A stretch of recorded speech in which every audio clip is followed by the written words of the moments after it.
Bueno, pues muy buenas tardes, noches, y quisiera primero que nada agradecerle a Canietti, a Santiago, a Rogelio, a todo su equipo, la oportunidad que me brindan de hacer un esfuerzo de concluir lo que hemos estado escuchando y tratar en particular el panel. Yo los invito a que enriquezcan estas conclusiones. Realmente es un tema complicado y como varios han comentado, estamos en un proceso de enriquecimiento continuo de lo que tenemos que hacer. Entonces, bienvenido sus comentarios a través de la Canietti o en lo personal. Antes de empezar, hacer un esfuerzo más que de relatoría, de tratar de hilar todo lo que se discutió para identificar sobre todo pues, las acciones para seguir avanzando. Quisiera revisar los resultados de las encuestas, que son como un buen referente de lo discutido. ¿Por qué? Porque nos da la opinión de ustedes, ¿sí?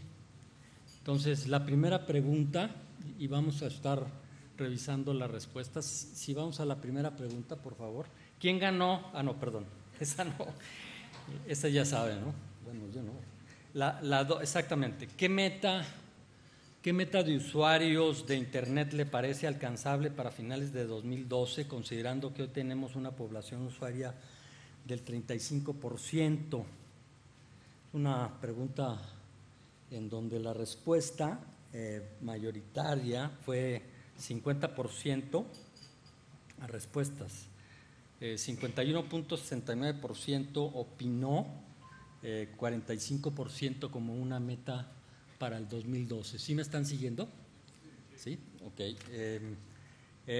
Casi el 30%, el 50%, mayor al 50%, 18%. O sea, como que tenemos experiencia de que estas metas no se logran de la noche a la mañana. Estamos subiendo un importante porcentaje, pero no estamos demasiado ambiciosos, ¿no? La siguiente pregunta es, considerando que al día de hoy solo el 11% de la población tiene acceso a Internet de banda ancha, ¿cuál cree que sería una meta alcanzable para finales del 2012? El 44.44% piensa que 17%, un aumento considerable. El 30%, un aumento menos ambicioso, el 15%, y casi 20%, un 19% como un 20%. O sea, como que aquí se ve que estamos queriendo avanzar más rápido. La siguiente, por favor. Este es muy relevante para el tema del panel, ¿no? El tema central del panel es gobernanza.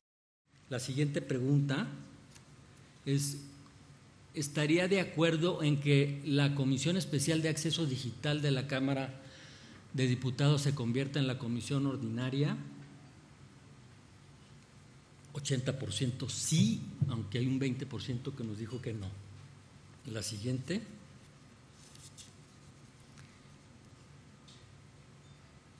La siguiente pregunta, por favor. ¿Ya se acabó? Ok, acá hay una. ¿Considera usted las alianzas público-privadas, una última pregunta, como un mecanismo eficaz para incrementar la infraestructura de banda ancha en todo el país?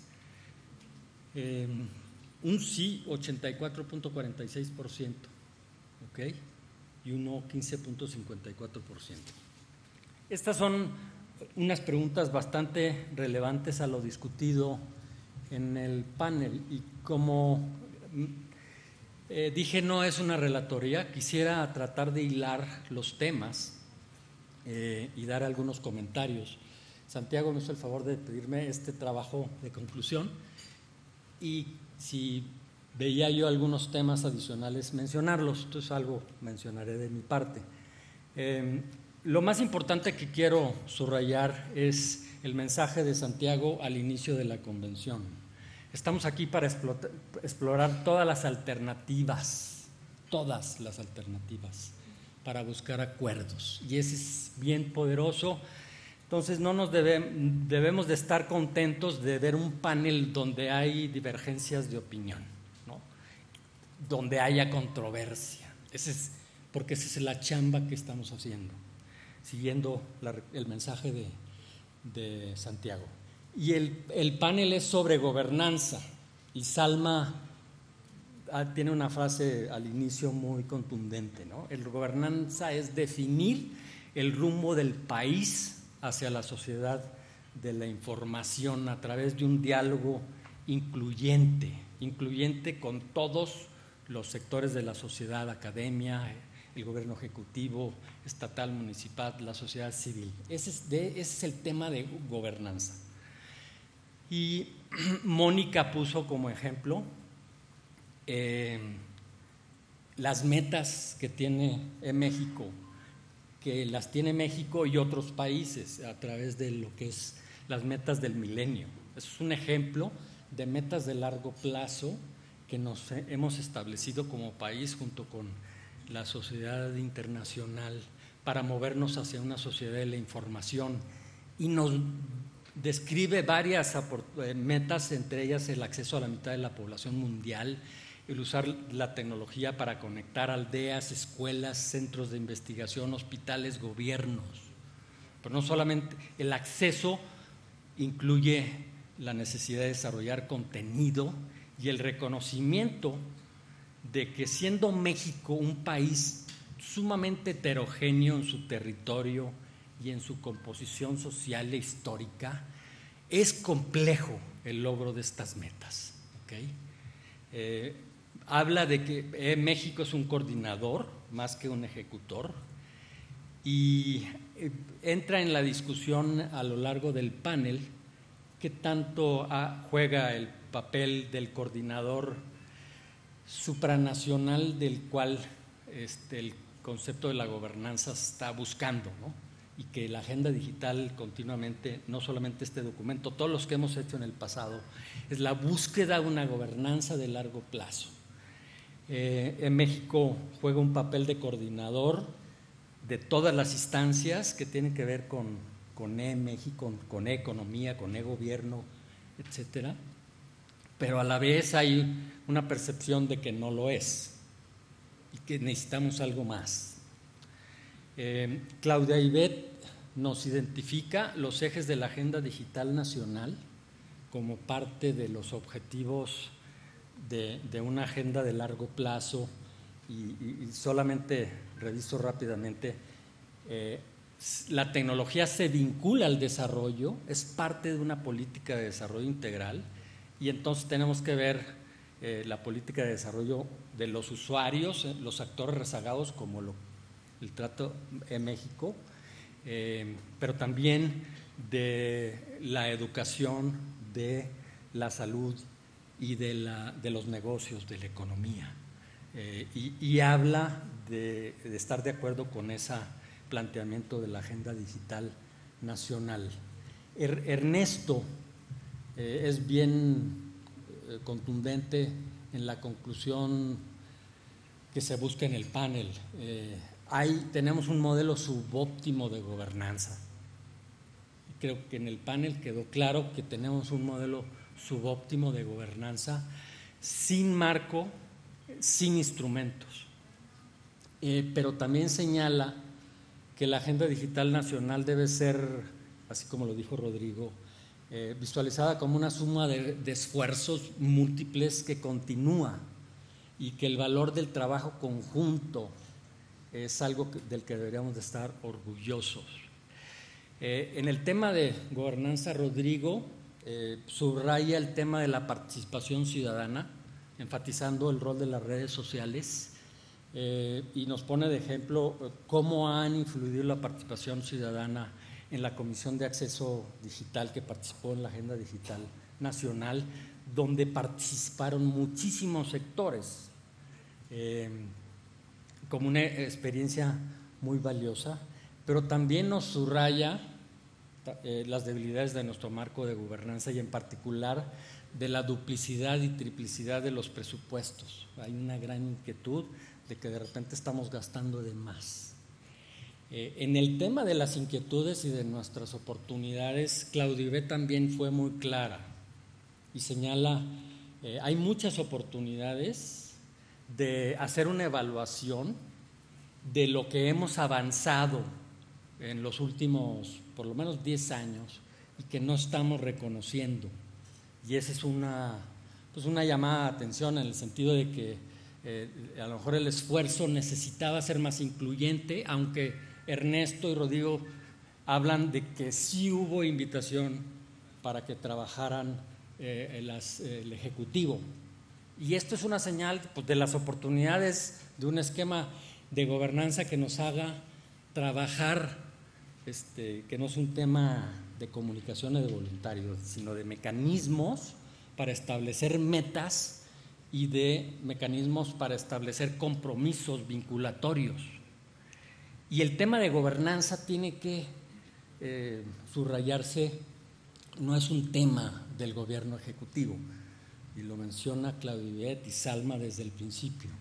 Entonces, Claudibet dice, necesitamos evaluar lo que hemos hecho en los últimos 10 años en capital humano con México First, en el tema de ProfSoft, en el trabajo que han hecho las secretarías para poder plasmar logros como el de la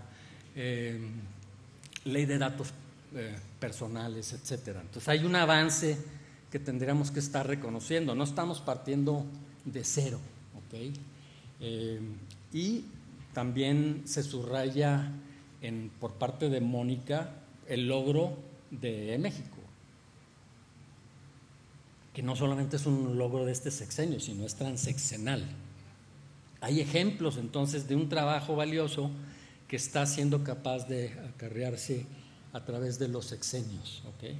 Ya al final podemos reconocer que todos opinan de la necesidad de una coordinación, de no esperar un marco milagroso para seguir trabajando, así como no lo hemos esperado para sacar Agenda Digital Nacional, pues tenemos que seguir trabajando. Y Mónica fue bien enfática al decir, el año y medio que resta, pues no podemos pensar que no hay trabajo que hacer, y ese es el tema que Santiago nos está llamando continuamente, a arrancar ya, bueno, a continuar con el trabajo. ¿Y cuáles son las oportunidades? Y una de ellas es los marcos para que la colaboración industria-gobierno se dé con mayor efectividad, y el tema de las alianzas público-privadas, que salió bien calificado, es uno de los instrumentos que nos podría ayudar para invertir de manera conjunta en las áreas de mayor oportunidad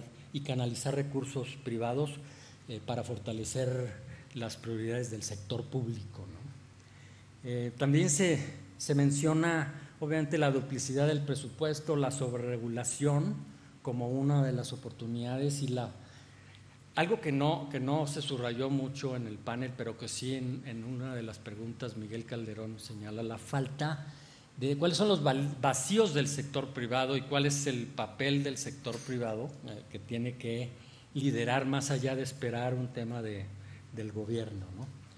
El caso Colombia, que Salma lo estuvo subrayando de manera importante, es un caso muy valioso, en donde primero empezaron estimulando el acceso a las computadoras para la educación, y después aprendieron, como hemos aprendido en muchos sectores, que la tecnología no es suficiente, sino que tienes que hablar del acceso a las oportunidades. Y para que tú, a la población de menos recursos, accedan a las oportunidades, necesitas capacitación, no solamente tecnología, necesitas mecanismos de sustentabilidad para todos los centros comunitarios que se están estableciendo, para todas las redes que le dan cobertura a los sectores rezagados. Necesitamos mecanismos de sustentabilidad, no solamente en el tema de acceso a la red, sino en el tema del contenido, de la capacitación y de cómo van a sustentarse esos centros en el futuro, esos centros y esas redes, ¿okay? Otro tema importante del caso, esto lo aprendió Colombia, el caso Colombia, que hay un órgano de planeación supranacional que ha sido una visión de esta industria, un clamor de esta industria y de otros sectores. No solamente que hay un órgano que coordina a todos los que tienen que ver con este sector que es transversal a toda la economía, sino que haya la posibilidad de establecer las metas a 30 años, los instrumentos y mecanismos de evaluación para poder realmente llegar a la gobernanza. Con eso empezó esta Claudibet. La gobernanza es la interlocución de los sectores y no de solamente del Ejecutivo. Entonces, cuando hablamos de un órgano supranacional, no debemos de estar pensando solamente en el Ejecutivo. Es una política de Estado. Yo percibo en la discusión que cuando hablamos de política de Estado, algunos tendemos a pensar en la supersecretaría, cuando realmente lo que necesitamos es un mecanismo de gobernanza que nos ponga metas de largo plazo a 30 años con mecanismos de evaluación vinculados a todo el Estado. Y todo el Estado no solamente es el gobierno federal, estatal, municipal, el legislativo, el judicial, la academia, el sector privado, esos somos el Estado y esos son los mecanismos de gobernanza que estamos esperando con diferentes dimensiones. Entonces, para cerrar, arrancar ya, seguir trabajando hoy, mañana y lo que viene antes del cambio de sexenio, después del cambio de sexenio, es el liderazgo.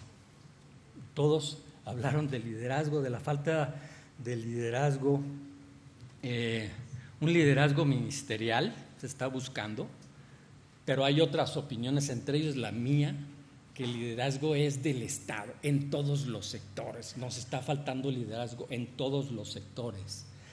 Entonces, esa es la política de Estado. Todos mencionan que la gobernanza es un tema de Estado.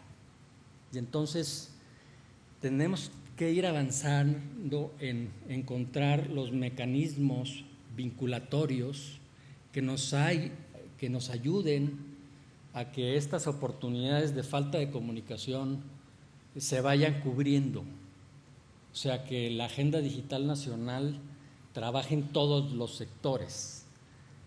Creo que ha sido muy colectivo el esfuerzo, pero que hay sectores que se sienten excluidos y hay otros sectores que dicen, pues estás excluido porque no le entraste. Y esa es mi gobernanza. Gobernanza es que no haya posibilidades, que los mecanismos sean vinculatorios para todos. Y eso requiere cambios constitucionales en la ley de planeación, porque el Plan Nacional de Desarrollo es un tema del Ejecutivo solamente, que no vincula al Congreso, al Legislativo, al Judicial, que no vincula al resto de la sociedad. Y yo con eso quisiera cerrar agradeciendo la oportunidad e invitándolos a que exploremos, como dijo Santiago, todas las oportunidades, todas las alternativas para buscar un acuerdo. Muchas gracias.